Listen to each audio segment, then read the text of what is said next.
로마서 2장 1절입니다.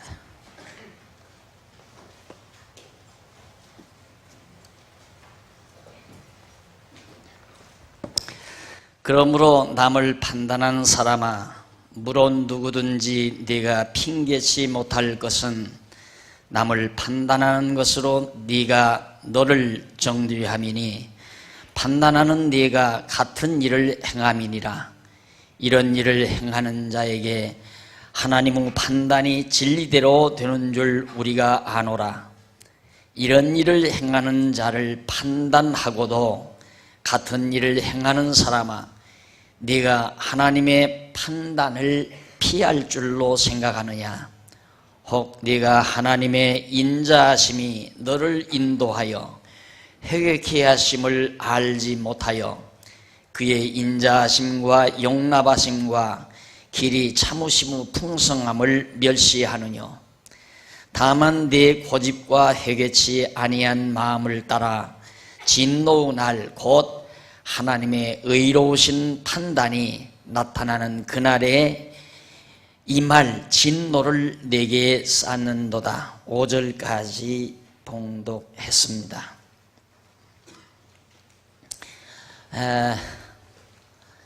오늘 지난 주일 마지막 부분에서 우리가 바로 불의에 대한 하나님의 심판 내용을 2장에서부터 지금 사도 바울은 증거하고 있다고 했습니다. 의롭지 못한 것에 대한 하나님의 심판. 그런데 우선 누구가 심판을 받는가? 1절로 지난주일 말씀드린 대로 1절로 3절에서 바로 사도 바울은 하나님의 심판은 남을 판단하는 자를 대상으로 한다라는 말씀을 여러분들에게 드린 바 있습니다. 하나님의 불의에 대한 심판이 누구에게 임하는가? 남을 판단하는 자, 그러니까 자기가 심판 자리에 앉아 있는 자, 이것은 정말 마땅히 심판을 받아야 될 대상입니다. 왜냐하면 우리 인간은 너나 할 것 없이 다 죄인이라고 그랬거든요. 그런데 우리는 어떻게 이 죄인이란 말을 어떻게 이해하냐면 저 사람이 행한 것을 나는 안 행했다, 이런 생각을 사람들이 다 가지고 있습니다. 그런데 하나님께서는 우리를 판단하실 때, 우리를 보실 때 죄인이냐 의인이냐를 보는 겁니다. 죄가 있느냐 없느냐를 보는 거지 어떤 죄가 있느냐 없느냐를 보는 게 아니다, 이 말이에요. 어떠한 죄가 있느냐 없느냐를 보시는 하나님이 아니라 죄인이냐 죄인이 아니냐를 보신다는 뜻입니다. 그래서 이제 갈라디아서 이 다음 공부할 기회가 있겠습니다마는 율법 중에 하나만 범해도 율법을 다 범한 거라고 그랬어요. 왜 그러느냐면 율법이란 그물망처럼 다 연결이 되어 있습니다. 10가지 계명이지만 10가지 계명이 따로따로 하나하나 떨어져 있는 것이 아니라 10가지의 계명이 전부 연결되어져 있다. 따라서 10계명 중에 4계명을 범했다라는 말이 아니라 10계명을 범했다라는 말이 되는 겁니다. 예를 들어서 도둑질을 했다. 그러면 10계명을 범한 것이지 제6계명을 범한 것이 아니다. 범했다고 말하는 게 아니다. 따라서 인간은 모두가 죄인인데 죄인이 죄인을 심판한다는 것, 판단한다고 하는 것은 하나님의 심판을 받기에 알맞은 대상이다 라는 뜻입니다. 그래서 인간은 누구도 판단할 수가 없습니다. 내가 남을 판단할 때에는 내가 완벽한 죄가 하나도 없는, 아무런 죄도 없는 완전한 성인이라야 판단할 수가 있습니다. 그래서 심판자는 오직 하나님밖에는 없다. 하나님만이 의로우신 분이기 때문에 심판주는 오직 하나님 외에는 아무도 존재할 수가 없습니다. 그런데 더러운 죄인이 너나 할 것 없이 다 똑같은 죄인인데 죄인이 죄인을 판단한다고 하는 것은 그 판단하는 그 사람이 하나님의 심판을 받는다. 그 심판의 대상이다 이 말이에요. 그러니까 여러분들이 꼭 명심할 일은 이 생각부터 버려야 돼요. 죄의 종류를 10개나 100개나 1000개로 나누어 놓고 저 사람은 죄를 한 5개쯤 졌는데 나는 죄를 한두 개밖에는 안 졌다. 이것이 하나님 앞에 통하지 않는다는 얘기예요. 죄를 범한 거지 어떤 죄를 범했다라는 것을 하나님께서 살피시는 것이 아니다 이 말이에요.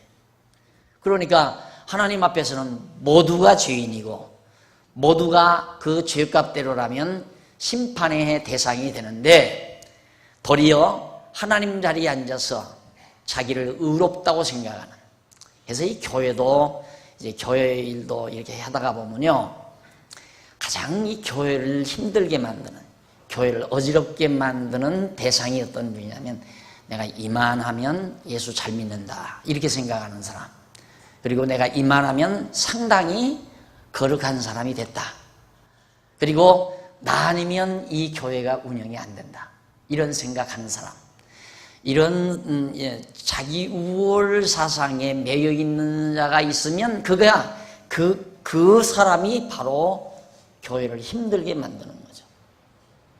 이게 하나님께서는 제가 지금 이 목 디스크 영향을 받아가지고 이 손끝에 약간의 그 조금 파달만큼 마비 증상이 왔어요. 요 손끝에 요 손끝에. 근데 이게 컴퓨터를 하잖아요. 컴퓨터를 하는데 이 지장이 있단 말입니다. 이게 약간 뭐 완전 무감각한 것이 아니라 약간의 마비 현상이 왔는데도 이게 그렇게 신경이 쓰인다 이 말이에요. 이게 요즘에 와서야 이 손가락 끝이 그렇게 소중한 거로구나 하는 생각을. 근데 우리는 전체 몸은 소중한 줄 알지만 내 지체 중에 작은 부분은 소중한 줄을 모른다 이 말이에요. 소중한. 어저께인가 드라마를 잠깐 뉴스를 보느라고 채널을 돌렸더니만 뉴스 시간이 안 돼가지고 드라마가 나오더라고요. 그런데 모르겠어요. 전후좌우는 모르겠는데 사위를 하나 얻는 거예요. 근데 딸이 사위감을 데려가는데 자기가 제일 미워하게 생긴 놈을 데려온 거예요.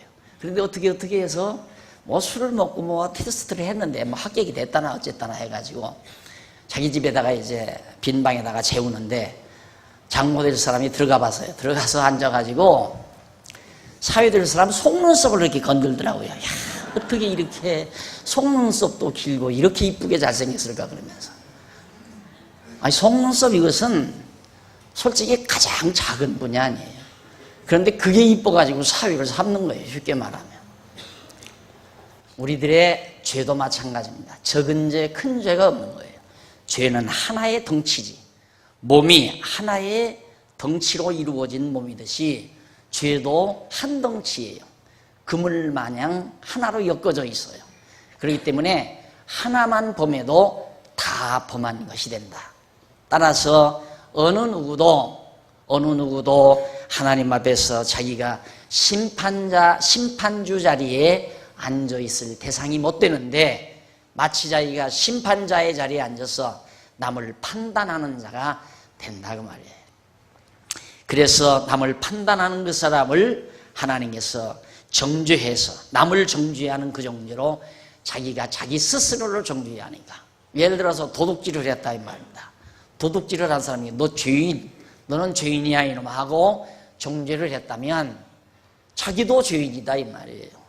남을 정죄하는 그 정죄로 자기를 스스로 정죄하기 때문에 그래서 심판의 대상이 된다.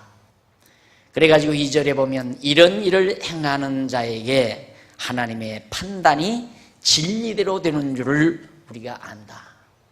남을 판단하는 자에게 하나님의 판단이 진리대로 이루어진다.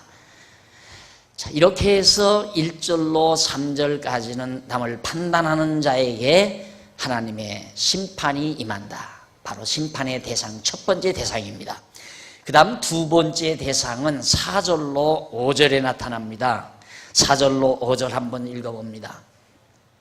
혹 네가 하나님의 인자하심이 너를 인도하여 회개케 하심을 알지 못하여 그의 인자하심과 용납하심과 길이 참으심의 풍성함을 멸시하느냐 하는 얘기예요. 누구에게 임하는가? 하나님께서 인자를 멸시하는 자에게 심판을 행하신다. 하나님의 인자하심을 멸시하는 자, 이 사람에게 바로 하나님의 심판이 임한다. 거기 4절에 보면 이제 이렇게 말해요. 혹 네가 하나님의 인자하심이 너를 인도하여, 죄인인 너를 인도하여 회개케 하심을 알지 못하여. 하나님께서 하나님의 택한 백성들은 회개케 해요. 자기 죄를 반성하게 만들고 돌아오게 만들고, 하나님을 등지고 살아가는 사람을 하나님 앞으로 돌아오도록 하나님께서 회개케 하신단 말입니다. 그런 하나님을 알지 못해가지고 그 하나님의 인자하심, 얼마나 사랑이 많고 인자하냐 말입니다. 그런 인자하심과 용납하심과 길이 참으심의 풍성함을 멸시하는 거다. 예를 들면 지금 어떤 사람이 범죄하고 있습니다. 죄를 범했다. 지금 도둑질을 하고 있다 했을 때 그 사람을 죄인이라고 정죄해버린다면 그건 판단하는 사람이죠. 그런데 왜 그런 결과가 나오냐면, 하나님께서도 저 사람을 감동시켜가지고 깨닫게 해서, 내가 이제 도둑질을 그만하고 정말 하나님을 경외하면서 살아야 되겠다. 내가 도둑질한다고 해서 내 것이 되는 게 아니고 하나님이 나에게 예비해 놓으신 것은 하나님이 나에게 주셔야 나의 것이다. 이걸 깨닫고 도둑질을 그만두게 하시는 하나님의 인자하심, 그 인자하심을 네가 멸시하지 않는다면 어떻게 남을 갖다가 정죄할 수 있느냐. 남을 죄인으로 판단해서 정죄하는 것, 이것은 하나님이 용납할 수 없는 것이다. 남을 판단하는 건 하나님을 멸시하는 행위다. 하나님이 그를 회개케 해서 하나님의 자녀 만들어가지고 그도 하나님을 경외하고 살 수 있도록 하나님께서 인도해 가실 건데, 그런 인자하신 하나님을 네가 멸시해서 그 잘못을 저지르는 사람을 판단하고 정죄한다. 그래서 하나님의 인자하심을 멸시하는 자를 하나님께서 심판의 대상으로 삼는다. 자, 그러니까 남이 정말 하나님을 경외하지 않고 하나님을 모르고 살아가는 사람들을 볼 때 우리는 도리어 그 사람들을 정죄하고 그 사람들을 판단하는 것이 아니라, 어쩌다가 나는 하나님을 깨달아 알고 경외하게 됐나, 하나님께서 나를 이렇게 깨닫게 해서 하나님 앞으로 돌아오게 해가지고 하나님을 경외케 하셨다. 도리어 감사를 해야 된다는 얘기죠.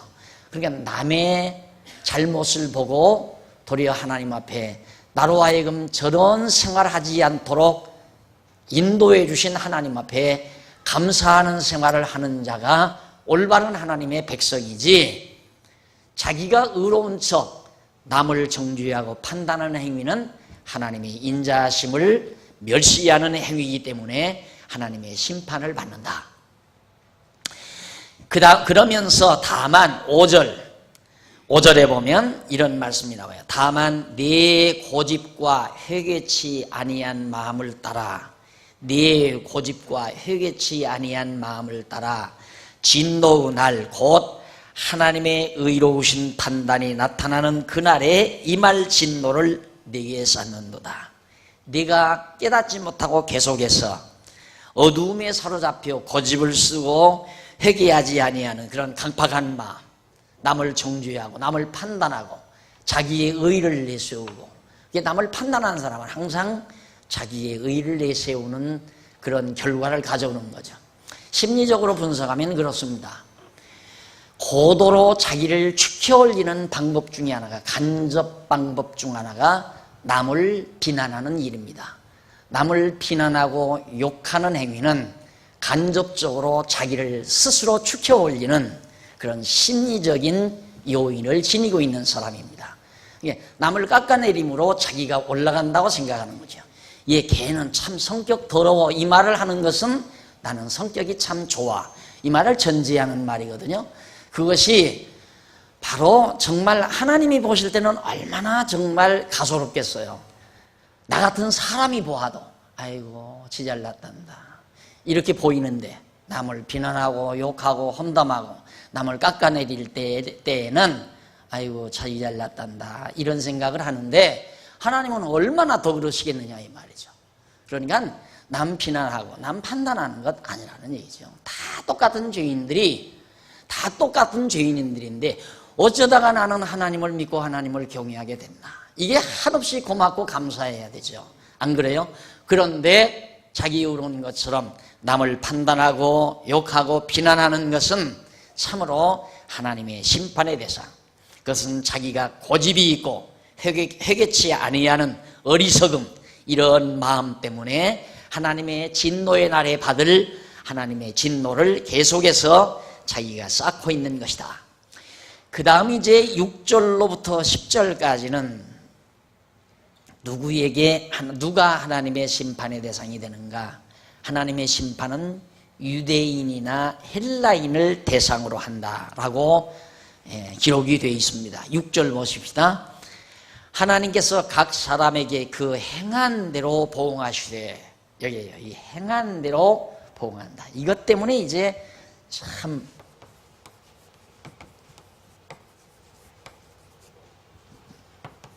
행한 대로란 이 말 때문에, 바로 성경에 하나님께서 행한 대로 보응한다고 그러지 않았느냐. 그러니까 우리가 행한 대로 하나님은 다 우리에게 갚으신다.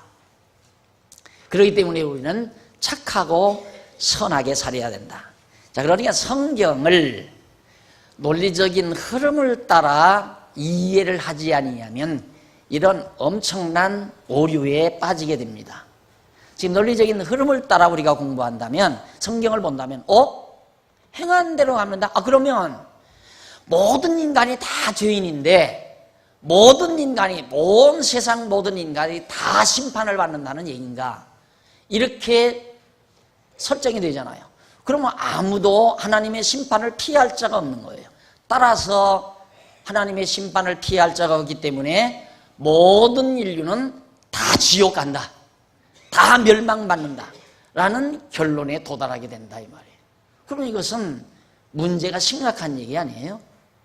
그래서 앞에서부터 계속해서 우리가 차근차근 하나님의 말씀을 상고해 보면 이 행한 대로 보응하신다는 이 말씀이 어떤 의미를 가지는가를 명확하게 살펴낼 수가 있습니다.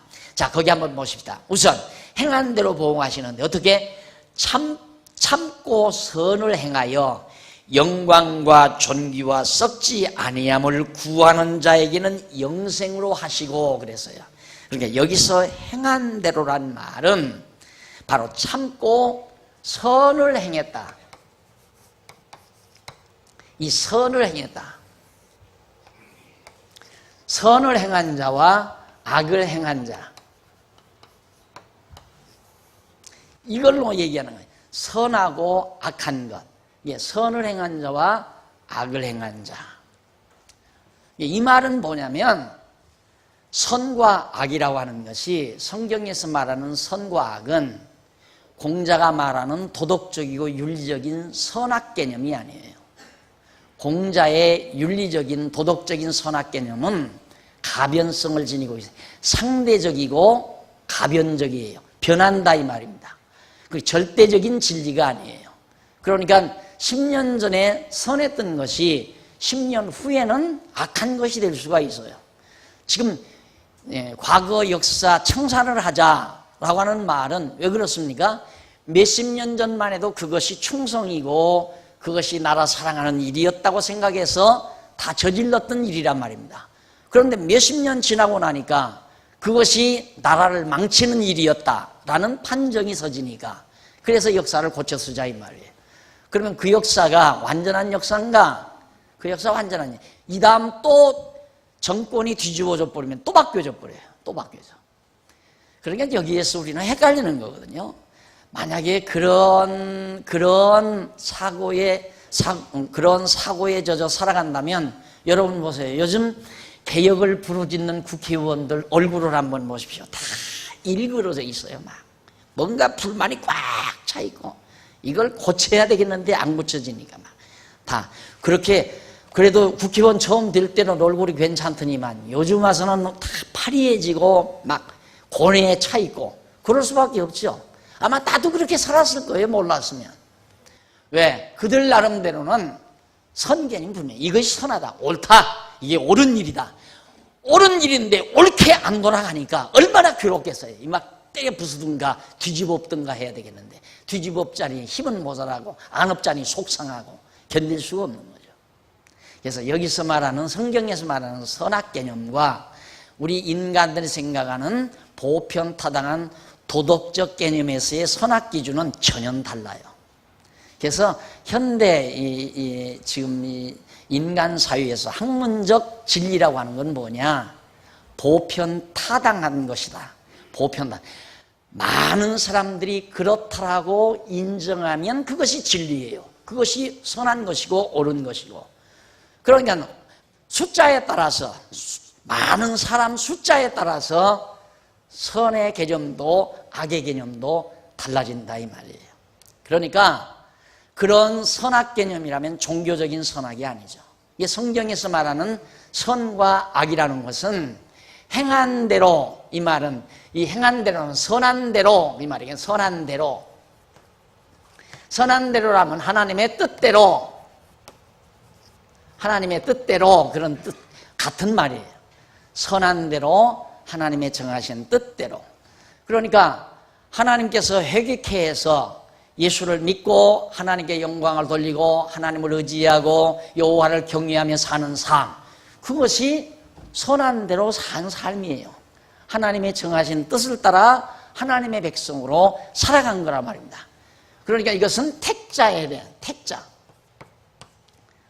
이것은 악한 대로, 그것도 물론 악한 대로인데 하나님이 싫어하시는 대로, 이것도 물론 하나님의 뜻대로 악한 대로예요.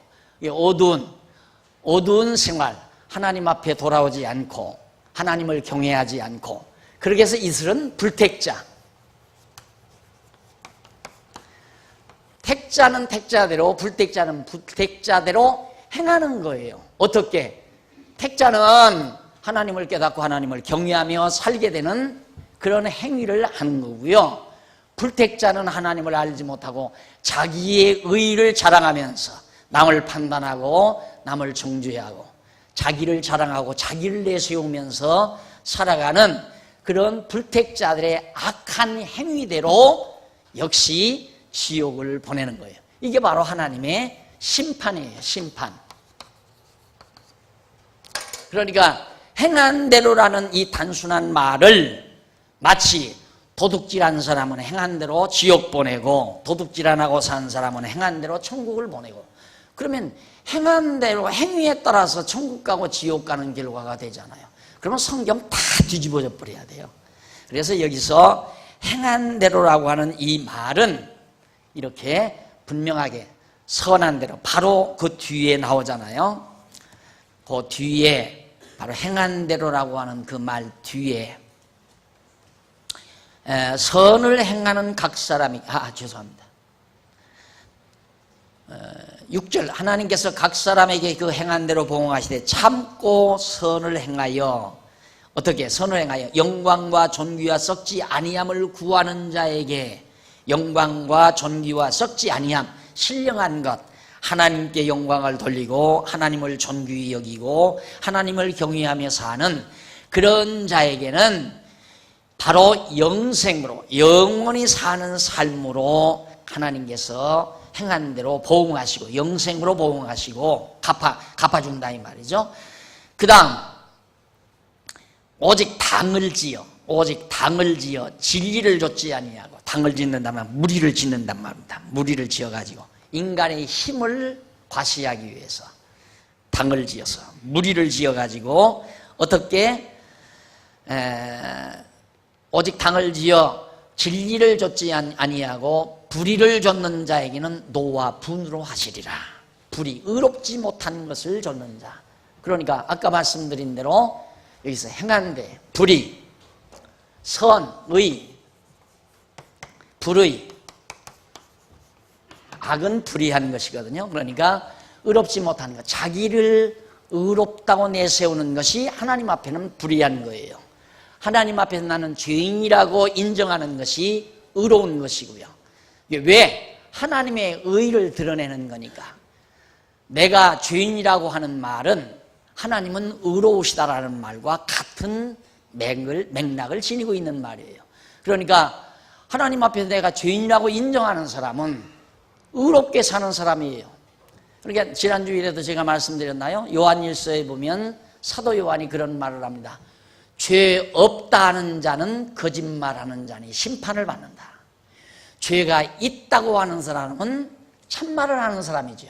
왜 죄가 없다고 하는 사람은 어두움의 자식인가? 분명히 내 얼굴에 검정이 묻어 있는데 빛 가운데 살면 검정이 다 드러나요. 검은 것들이 다 드러나.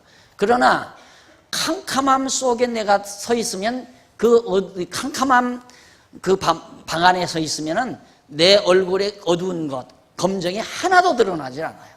그러니까 죄가 있다고 하는 사람은 빛의 자녀이고 죄가 없다고 하는 사람은 어둠의 자식이다 이 말이에요. 죄가 있다고 하는 사람, 나는 악하다, 나는 의롭지 못하다고 하는 사람은 하나님의 의의 빛에 나를 드러내고 사는 사람이고 하나님의 빛 가운데서 사는 사람이고, 나는 의롭다고 하는 사람은, 자기는 의롭다고 하는 사람은 캄캄한 어둠 속에서 사는 사람이기 때문에 그 사람은 불의한 사람이다, 하나님이 보시기에는. 그러니까 사람의 판단과 하나님의 판단이 다른 거란 말입니다. 우리가 이렇게 하나하나 하나님 앞에서 진리를 깨닫게 되면 함부로 하나님 앞에서 거룩한 척 할 수가 없고요, 하나님 앞에서 의로운 척 할 수도 없고요, 남을 쉽게 판단할 수 없다는 것을 깨닫게 돼요. 그래서 남을 비난하거나 욕하거나 판단하지 않는 거란 말입니다. 그러나 우리는 손쉽게 옛날 살던 습성들이 있어서 남을 쉽게 판단하고 남을 쉽게 비난하고 남을 쉽게 욕하고 이러한 행위를 우리는 저지를 때가 참 많거든요. 그러니까 오늘 이 아침도 여러분들이 이 진리의 빛, 하나님의 말씀, 이 진리의 빛을 딱 우리가 받고 나면 달라지잖아요. 내 생각이 달라져요. 아하, 내가 어제 친구의 허물을 들추어냈던 것은 내가 잘못했던 일이구나. 나는 꽤 의로운 줄로 내가 생각했구나. 자기를 의롭다고 생각하는 건 캄캄하니까 안 보이니까 의롭다고 생각하는 거지, 보이면 허물투성이라 이 말이에요. 인간이 너나 할 것 없이 모두가 허물투성인데 그걸 전부 캄캄함으로 덮어놓으면 아무것도 없는 것처럼 보이지만 하나님의 빛 가운데 나타나면 사사시 다 드러나는 거죠. 지금은 그것을 사도 요한이 우리에게 밝혀주고 있는 겁니다. 그래서 악을 행하는 각 사람에게 거기 보면 오직 당을 지어 진리를 좇지 아니하고 불의를 좇는 자에게는 노와 분으로 하나님께서 보응하신다 이 말이에요. 그러면서 9절, 악을 행하는 각 사람의 영에게 환난과 곤고가 있으리니 첫째는 유대인에게요 또 헬라인에게며 라고 말을 합니다. 그러니까 악을 행하는 각 사람에게, 이게 바로 악을 행하는 사람. 선을 행한다, 악을 행한다라는 말이 도덕적 기준이 아니라는 걸 쉽게 우리가 알 수 있잖아요. 선을 행한다는 건 하나님 앞에서 자기가 죄인임을 깨닫고 하나님을 경외하며 영광스럽고 존귀한 신령한 것을 사모하며 사는 우리 택한 백성들의 삶을 바로 선을 행하며 사는 사람이고, 악을 행하며 산다는 말은 자기의 의를 드러내고 자기를 자랑하고 자기의 영광을 구하고 육체의 소욕을 추구하며 사는 불택자들의 삶을 악한 자들이라고 성경은 그렇게 명명하고 있는 겁니다. 자, 그러면 노와 분으로 하시리라. 그러면서 악을 행하는 각 사람에게, 각 사람의 영에게, 악을 행하는 각 사람의 영에게 환난과 곤고가 있으리니 누구에게? 곧 첫째는 유대인에게요 헬라인에게. 이런 사람들에게, 유대인에게, 이방인, 유대인은 선민이죠. 그러니까 예수를 십자가에 못 박아 죽인 자들이 이 사람들에게도 환난이 임하고 이방인에게도 심판이 임한다. 그러니까 심판은 유대인만 받는 것이 아니라 이방인도 받는다. 그러니까 유대인이나 이방인이나 오늘 우리들도 다 이렇게 살면, 이렇게 악하게 살면 다 심판을 받아 멸망을 당하게 된다. 그러니까 의롭게 사는 것도 마찬가지예요. 유대인들이 율법을 행함으로 의롭다함으로는 절대 하나님의 심판을 면할 수가 없다는 말을 지금 사도 바울이 하기 위해서 이 논리를 지금 이렇게 끌어가는 거거든요. 율법 앞에서는 의로울 자가 한 사람도 없다 이 말이에요. 그럼 뭘로 의로워지는가? 믿음으로 말미암아. 의인은 믿음으로 말미암은 의인은 살리라 했기 때문에 하나님을 믿고 경외하는 믿음으로 말미암아 의롭게 행하는 자만 하나님의 구원에 동참한다. 그걸 밝혀내기 위해서 사도 바울은 지금 유대인이나 헬라인이나 너나 할 것 없이 모두가 다 율법 아래서는 구원 얻을 자가 한 사람도 없다는 것을 지금 밝히기 위해서입니다. 그렇잖아요. 논리가 앞에서 남을 판단하지 말아라. 왜? 너나 할 것 없이 다 죄인이기 때문에. 다 죄인이다. 어디에서 보면 율법 아래서는 한 사람도 의로운 자가 아무도 없다 이 말이에요. 그러니까 남을 판단하지 말라. 판단한 그 판단으로 심판을 받는다 그 말이거든요.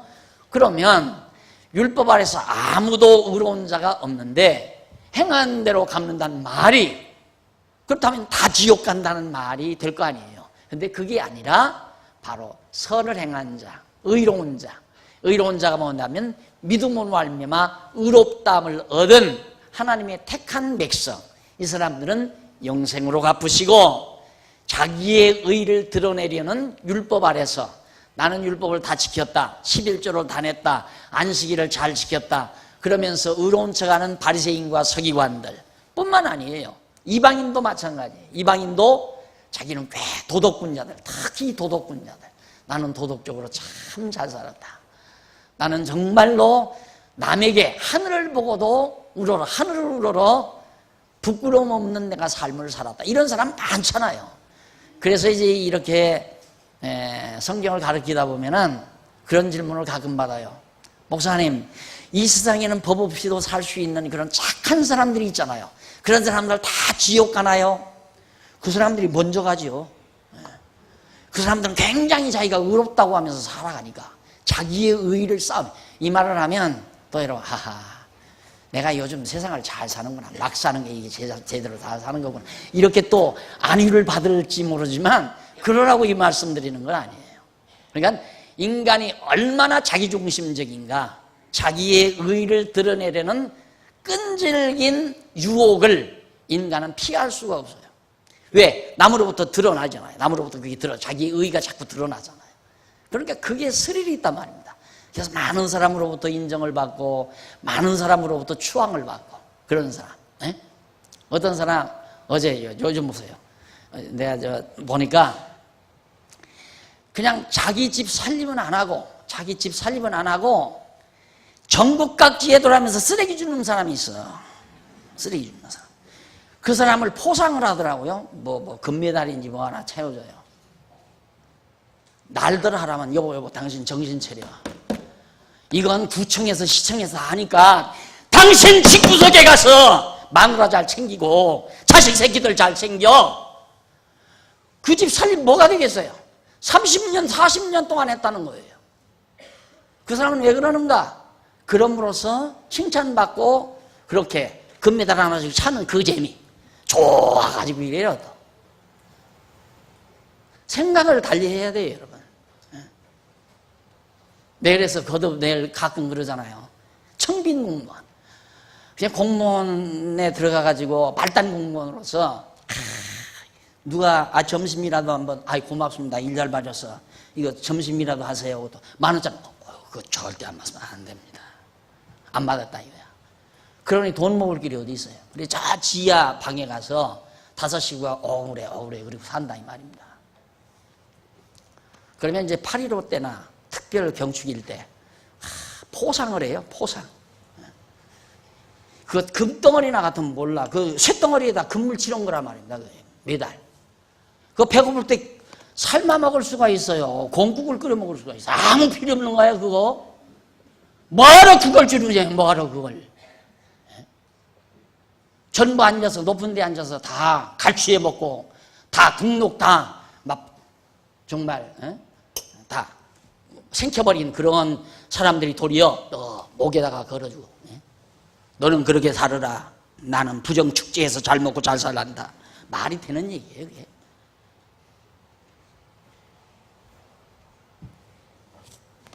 자기 일 성실이에요, 그냥. 자기 집안일이나 성실이에요. 그런데 항상 그러잖아요. 교회에서도 가정 잘못 이끌면 장로 노릇도 목사 노릇도 하지 말라고 말이에요. 권사 집사도 마찬가지죠. 가정일도 제대로 못하면서 권사 집사 일을 어떻게 해요? 그건 남을 위해서 봉사한다는 얘기인데, 내 집안일, 내 가족일 내가 다 한 다음 남는 힘 그걸로 이웃을 위해 봉사하고 약한 자들을 위해서 봉사하고, 이게 봉사의 기본 원칙이에요. 그렇기 때문에 가정을 잘 다스리지 못하는 자는 장로 되지 말라고 그러잖아요.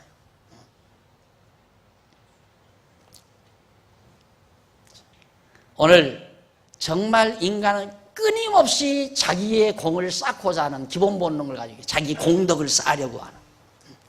제가 디스크를 왜 맞은지 아세요? 제가 요즘 와서 상당히 그걸 참 내가 왜 이렇게 어리석었나 싶은 생각을 많이 해요. 왜? 이건 나 아니면 안 된다. 왜냐면 옆에서 자꾸 그러니까 그건 목사님이 하셔야 된다. 목사님 아니면 안 된다. 이거 목사님 아니면. 강론집은 목사님이 꼭 써야 된다. 이거야. 목사님이. 그래서 나로서는 야, 흐뭇하지요. 아, 내가 잘났구나, 꽤. 여기에 내가 걸린 거야, 딱. 여기에 딱 얻어 걸려가지고. 맞아. 이건 내가 정말 교회 은퇴하기 전에 딱 완벽하게 계시록까지 싹 써놓고 출판 기념에 더불어서 은퇴식 근사하게 한번 치르고 화려하게 내가 막뒤로 물러가리라. 계획 참 좋았죠, 제 계획이. 그런데 어림도 없어요. 은퇴하기 전에 절대 못 쓸 것 같아요. 이제 지금 이제는 정신이 제정신을 차렸거든요. 나 아니면 왜 안 돼? 하나님께서 꼭 나 아니면 안 되도록 정해놨다면 물론 나 아니면 안 되죠. 그러니까 쓰다가 말면 우리 딸들이에요. 아빠 쓰다가 말면 내버려 두라 이거야. 뭐 하려고 아빠 그거 다 쓰려고 하느냐 이거야. 쓰다가 말면 놔두래요. 다른 사람이 하니까. 야, 너들이 나보다 낫다. 그래서 요즘 펀펀 놀잖아요. 막 장로님들이 놀러가자면 놀러가고, 집사님들이 놀러가자면 놀러가고. 요즘 펀펀 노니까 목 안 아프잖아요 지금. 이게 건강하고 얼마나 좋아요. 누가 그런데요, 목사님 개고기 자꾸 잡수면 힘이 펄펄 나는가 보라고. 아니에요. 생각해 보십시오. 아침 7시, 8시부터 나와서 그 좁은 방에 틀어박혀가지고 컴퓨터 앞에 앉아서 그냥 3시간, 4시간씩 그냥 이러고 앉았으니 암만 쇳덩어리라도 견뎌내요? 안 되죠. 그래서 안 할 거야 이제. 그렇게는 쓰다 말면 그만둘 거예요. 쓰다 말면. 뭔가 내가 이 세상에 나와서 하나 남기고 가고 싶어서 뭘 하나 남기고. 그래도 박용기는 세상에 나와서 성경 강론집을 쓰고 갔다. 그거 누가 알아주면 뭐해? 죽은 다음에. 알아줄 때면 지금 좀 알아줘요. 지금 좀. 죽은 다음에 알아주면 뭐해? 하다마다 지금 좀 냉면에다 한 그릇 사주시고 수고한다. 죽은 다음에 뭐 비석에다가 비석도 만들 필요도 없지만 비석에다가 성경 강론집을 집필한 박용기 목사 뭐 추모비 그렇게 써줄래요? 그거 써주면 뭐해? 내가 나와서 읽어보기를 해요. 3, 40년 100년 지나면 박용기 어떤 놈이야? 지나가면서 다 그래요. 박용기 저놈이 어떤 놈이야? 박용기가 누군지 어떻게 알아요? 얼굴도 모르고. 다 필요 없는 짓. 다 필요 없는 짓이에요. 여러분, 내가 왜 이 얘기를 하면 공로 남기려고 하지 말아요. 하나님 앞에 가장 어리석은 짓이에요. 자기 공로 쌓으려고 하지 말라 이 말이에요. 자기 공로.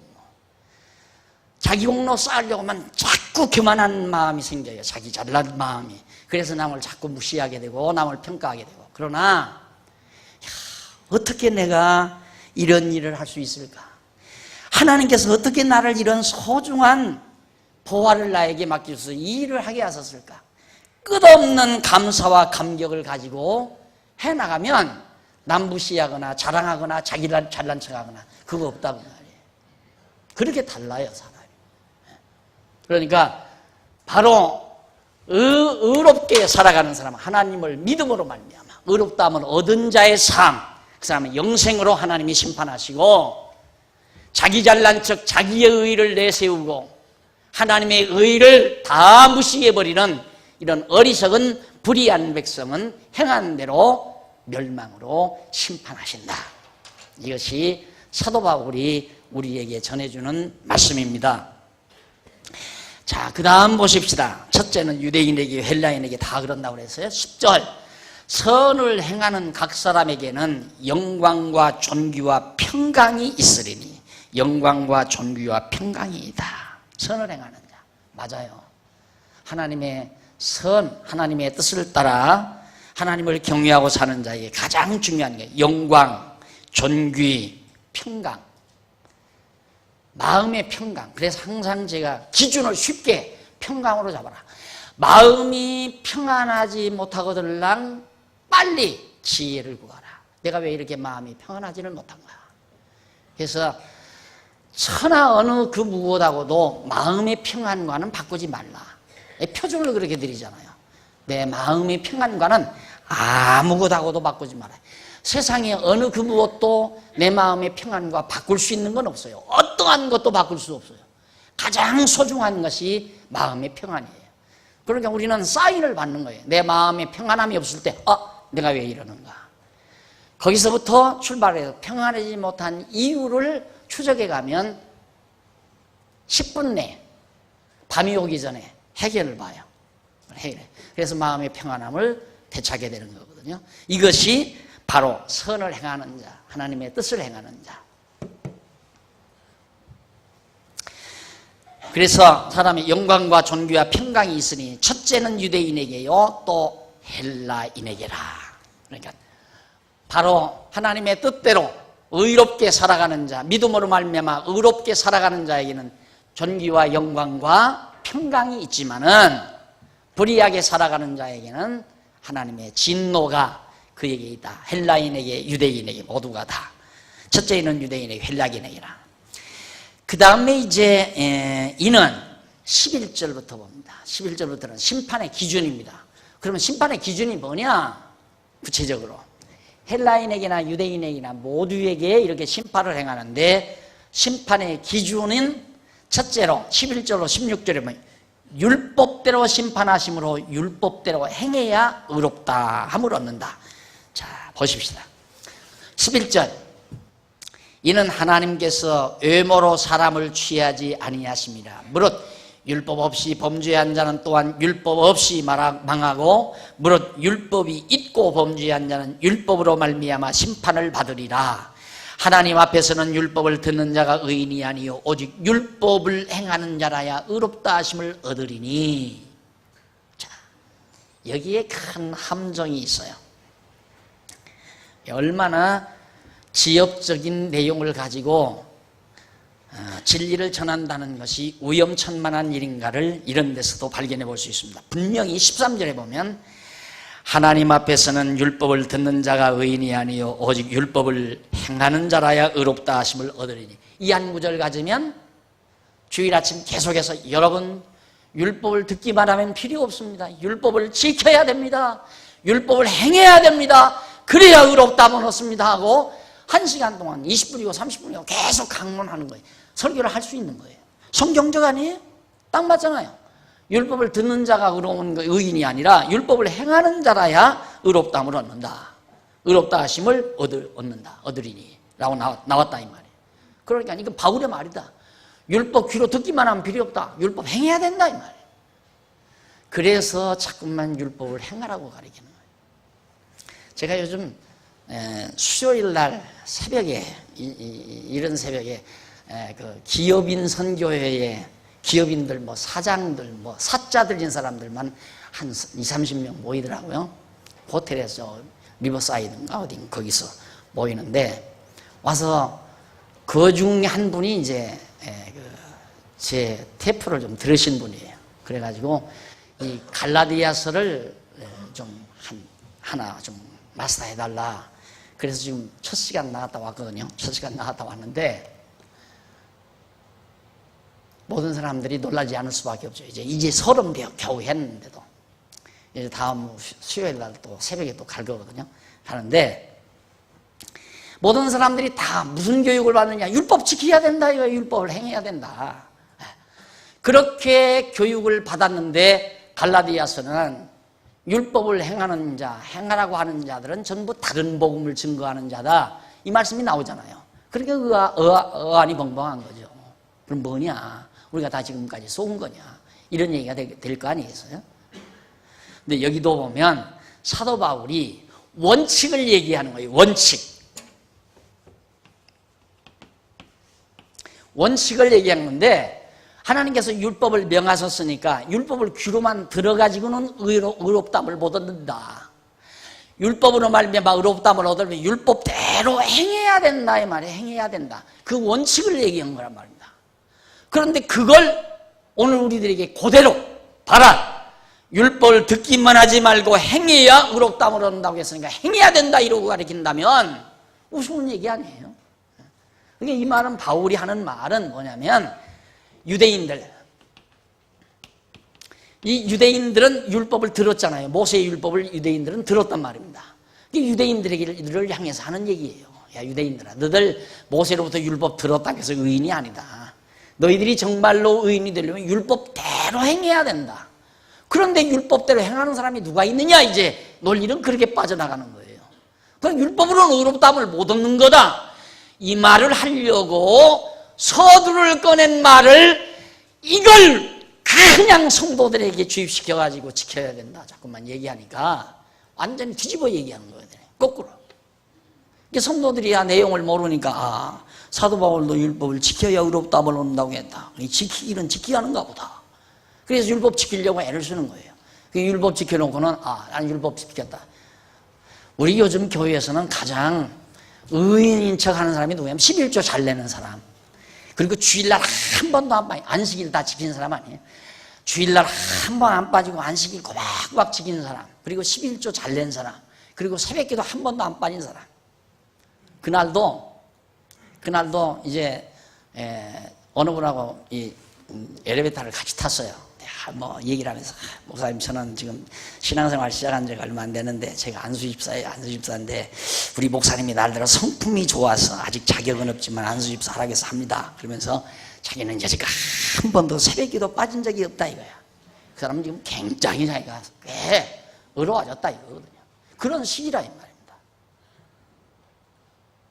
그러니 자, 그렇게 11조 잘 내고 주일날 한 번도 안 빠지고 새벽기도 잘 나오고 철야기도 잘 나오고 이런 사람들이 다 자기는 의인인 척하고 있다. 왜? 율법대로 다 잘 하고 있으니까. 안식일 잘 지키지, 11조 잘 내지, 늘 나와서 하나님 앞에 기도 열심히 하지. 그러니까 나는 의인일 거 아니냐, 이 생각을 하는 거거든요.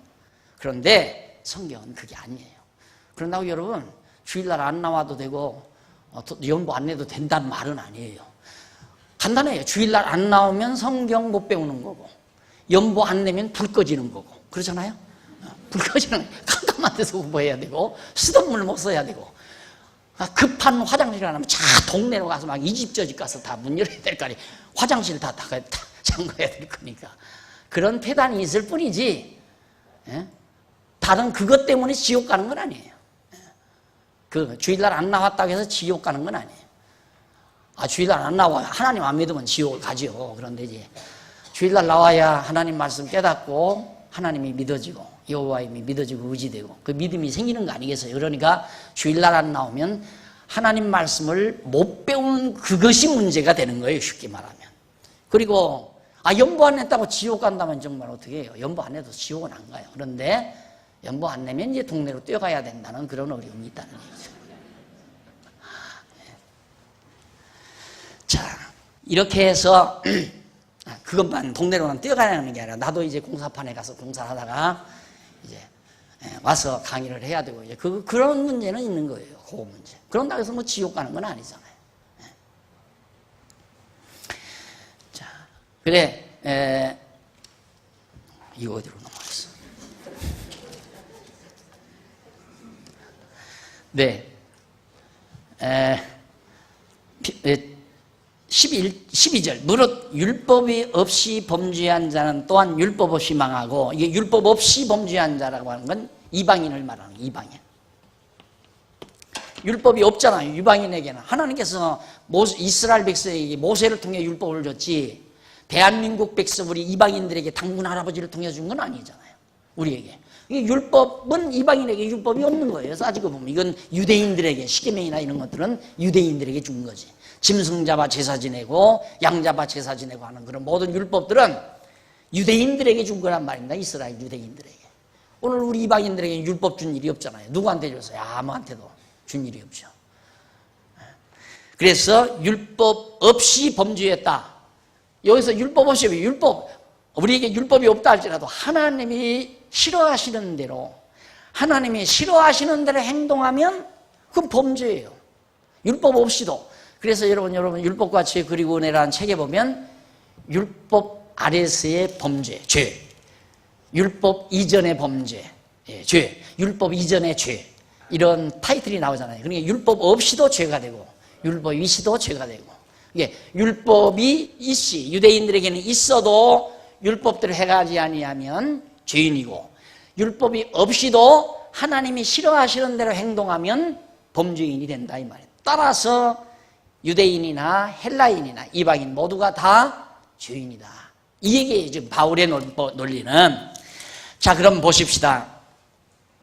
말미암아 심판을, 하나님 앞에서는 그 13절, 하나님 앞에서는 율법을 듣는 자가 의인이 아니요 오직 율법을 행하는 자라야 의롭다 하심을 얻으리니, 율법 없는 이방인이 본성으로 율법의 일을 행할 때는 이 사람은 율법이 없어도 자기에게 율법이 되나니, 이런 이들은 그 양심이 증거가 되며 그 생각들이 서로 혹은 송사하며 혹은 변명하여 그 마음에 새긴 율법의 행위를 나타내느니라. 그러니까 이방인들은 율법이 없다 할지라도 이런 일을 하면 안 되는데, 이런 양심 문제가 따른다 이거예요. 그러니까 이방인이나 유대인이나 할 것 없이 다 모두가 다 율법이 있거나 없거나 관계없이 범죄를 행한다, 이런 얘기거든요. 그러면서 16절 곧 내 복음에 이른 바와 같이 하나님이 예수 그리스도로 말미암아 사람들의 은밀한 것을 심판하시는 그날이라. 이방인이나 유대인이나 할 것 없이 인간의 은밀한 생각, 마음속 깊은 생각을 하나님이 다 통찰하시기 때문에 하나님의 심판날에 아무도 피할 자가 없다 이 말이에요. 유대인이나 헬라인이나 할 것 없이 다 모든 인간이 하나님의 심판에서 벗어날 자가 없다. 원칙론을 얘기하는 겁니다. 그러니까 아까 말씀드린 것, 많은 사람들이 지금, 많은 주석가들이 헷갈리는 부분, 율법을 행하는 자, 듣는 자가 의인이 아니요 행하는 자라야 의롭다함을 얻는다, 이 말이 우리들 율법을 행하라 그런 뜻이 아니라 이 말이에요. 유대인들 율법만 들었지 너들 율법대로 행치 못하지 않았느냐 이 말이에요. 아무도 너희들이 모세의 율법대로 행하지 못하지 않았느냐. 그러니까 너희들도 죄인이고, 서령 이방인이 율법이 없다 할지라도 그 양심이 증거한다 이 말이에요. 자기가 죄인이라는 사실을, 하나님의 뜻대로 못 사니까 자기가 죄인이라는 사실을 그 양심이 증거하기 때문에 하나님께서 심판날에 유대인이나 이방인, 헬라인이나 다 인간의 심오한 깊은 마음, 생각, 그걸 통찰하셔서 거기에서 죄를 들추어내서 심판하기 때문에 너나 할 것 없이 아무도 하나님의 심판을 피할 길이 없다 이 말이에요. 이것이 서구 문명에서, 이 서구 사상에서 인간 평등 사상이 있죠. 인간 평등 사상. 이것이 여기에서 오는 거예요. 모든 인간은 다 하나님 앞에서 다 똑같은 죄인이다. 이게 평등 사상이에요. 그런데 요즘에 이제 그 서구 사상이 이게 이제 다시 이제 옷을 갈아입고 나타나는데, 그게 뭐냐면 하나님을 거부해버리고 우리 인간은 모두가 다 평등하다, 모두가 다 잘났다 이거예요. 그러니까 다 내 멋대로 살아라, 이렇게 바뀌어진 거예요. 그러니까 오늘날의 인간 평등 사상은 휴머니즘에 기초를 둔 거고요. 과거 서구 사상의 근본 평등 사상은 신본주의에 기초를 둔 겁니다.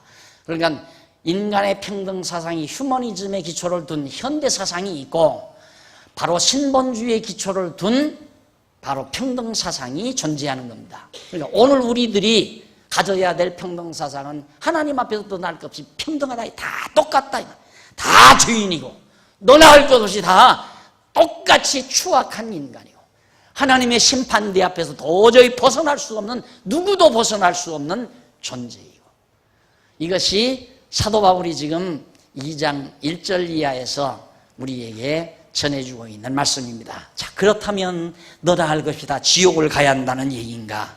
그 문제에 대한 건 다음 시간 우리가 계속해서 살펴보도록 하고, 오늘 강의는 바로 이 부분까지 정리해 드리고 끝을 맺습니다. 기도하십시오. 자비로우신 하나님 아버지, 하나님 앞에서 정말 하나님의 심판을 피할 수 있는 자가 이 땅 위에 어느 누구도 아무도 없음을 저희들이 확인을 했습니다. 하오나 우리들은 때때마다 자기의 의를 내세우려고, 자기의 공적을 쌓으려고, 자기의 이름을 이 땅 위에 남기려고 어리석게 살아가는 인간의 모습을 우리들은 솔직하게 고백드리지 않을 수 없습니다.